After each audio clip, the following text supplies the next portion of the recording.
Assalamualaikum warahmatullahi wabarakatuh. Saya Zinatunisa dengan NIM 223101162 dari semester 4 reguler pagi akuntansi STE Merdeka Surabaya. Video ini saya buat untuk memenuhi tugas mata kuliah saya yaitu Financial Technology yang diampu oleh Ibu Dr. Andis H. Nani Kustianise, Sarjana Akuntansi Magister Manajemen. Dalam video ini saya akan membagikan beberapa strategi ampuh menggunakan pinjaman online untuk investasi yang bijak dan berpotensi menguntungkan. Nah, sebelum kita membahas tentang bagaimana sih strategi yang ampuh agar pinjaman online ini bisa bermanfaat untuk investasi kita atau menguntungkan untuk kedepannya. Nah, sebelumnya kita bahas terlebih dahulu apa sih pinjaman online itu. Di sini pinjaman online adalah layanan keuangan yang memungkinkan individu untuk meminjam uang secara digital melalui platform atau aplikasi.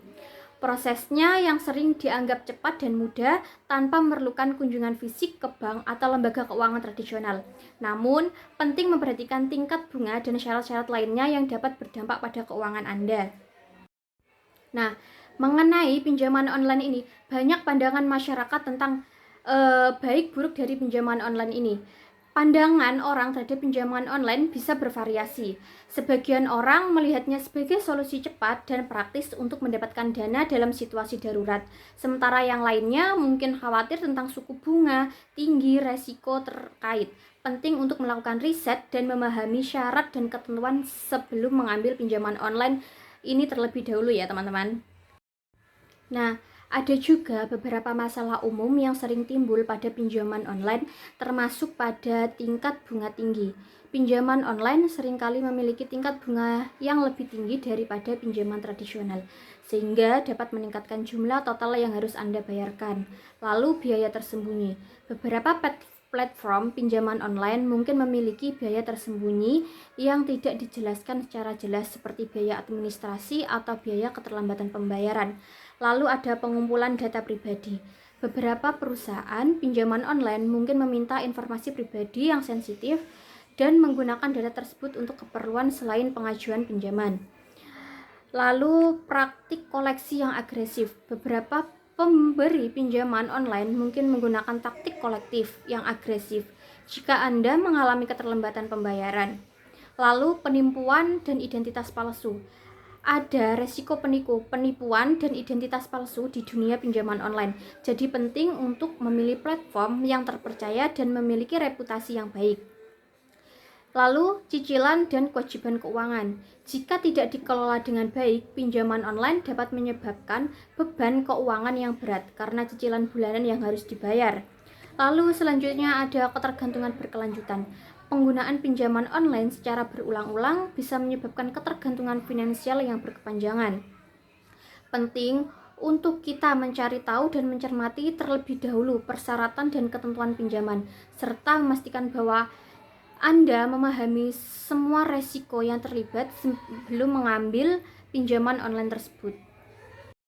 Nah, setelah kita membahas tentang apa sih pinjaman online itu, terus bagaimana anggapan orang di luar sana tentang pinjaman online tersebut atau pinjol. Lalu tadi kita membahas tentang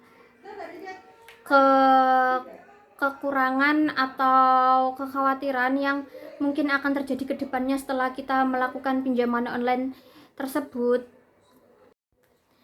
Nah, sekarang kita akan membahas tentang bagaimana strategi ampuh menggunakan pinjaman online untuk investasi yang bijak dan berpotensi menguntungkan. Yang pertama, pilih investasi yang menghasilkan.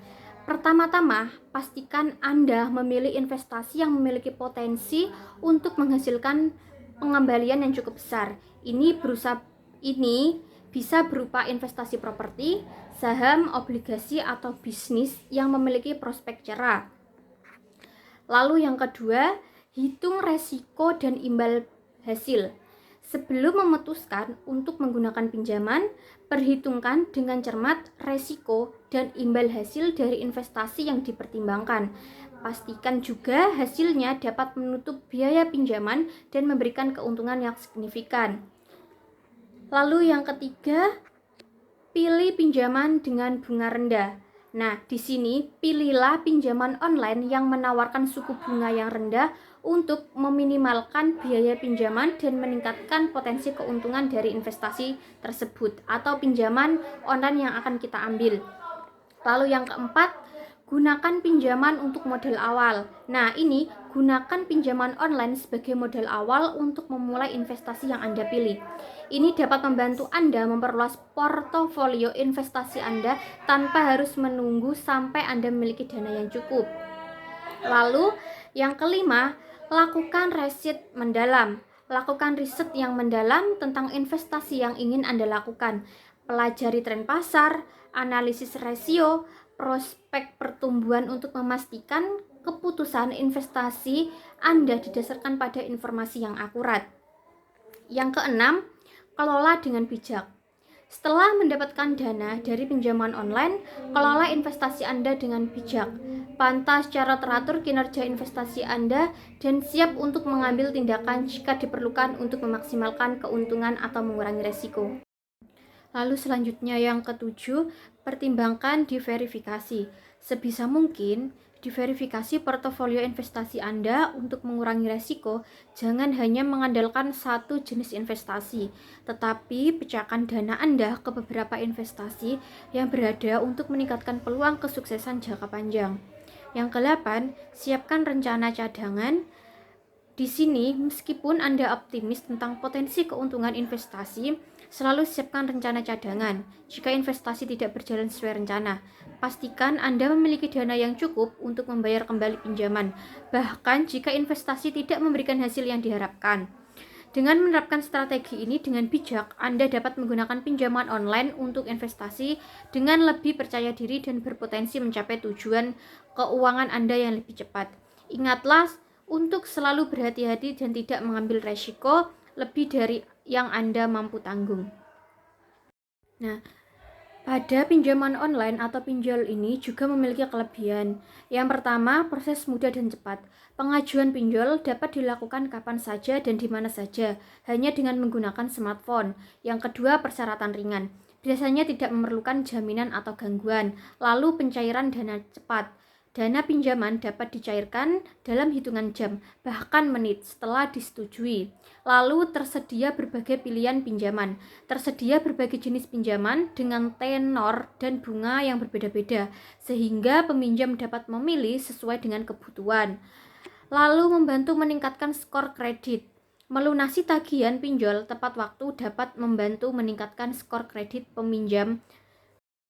Tetapi di balik kelebihan itu semua, pinjol juga mempunyai kekurangan. Nah, kekurangan pinjol ini biasanya yang sering terjadi adalah resiko penipuan, di mana marak pinjol ilegal yang tidak terdaftar di OJK sehingga beresiko penipuan dan data pribadi yang disalahgunakan. Lalu tingkat bunga tinggi. Nah, beberapa pinjol menawarkan bunga yang tinggi sehingga perlu dihitung dengan cermat sebelum mengajukan pinjaman. Lalu ada biaya tambahan. Selain bunga, juga terdapat biaya tambahan seperti biaya administrasi, biaya transfer, dan denda atas keterlambatan pembayaran. Lalu ada resiko jeratan hutang. Kemudian akses pinjol dapat membuat peminjam terlena dan terjebak dalam jeratan hutang. Nah, di sini saya juga mempunyai tips untuk mengatasi agar kita aman dalam melakukan pinjaman online. Nah, yang pertama, pinjam hanya di pinjol legal. Pastikan pinjol yang dipilih terdaftar dan diawasi oleh OJK. Yang kedua, pahami bunga dan biaya. Hitung dengan cermat bunga, biaya, dan tenor pinjaman sebelum mengajukan. Yang ketiga, pinjam sesuai kebutuhan. Jangan pinjam melebihi kemampuan finansial kita. Yang ketiga, gunakan untuk hal produktif. Nah, gunakan dana pinjaman yang kita pinjam dari pinjol itu untuk hal yang produktif, seperti modal usaha, bukan hanya untuk dijadikan konsumtif. Lalu selanjutnya, bayar tagihan tepat waktu. Lunasi tagihan tepat waktu untuk menghindari denda dan bunga tambahan. Lalu jaga data pribadi. Jangan mudah memberikan data pribadi kepada pihak yang tidak dikenal. Mungkin itu sedikit dari saya tentang apa sih pinjol itu dan kelebihan, kekurangan, serta strategi yang dapat kita lakukan agar pinjol itu bermanfaat untuk kita ke depannya. Saya Zina Tunisa, terima kasih untuk yang sudah menonton. Jangan lupa like, dan jika ada kurang boleh komentar di bawah. Terima kasih.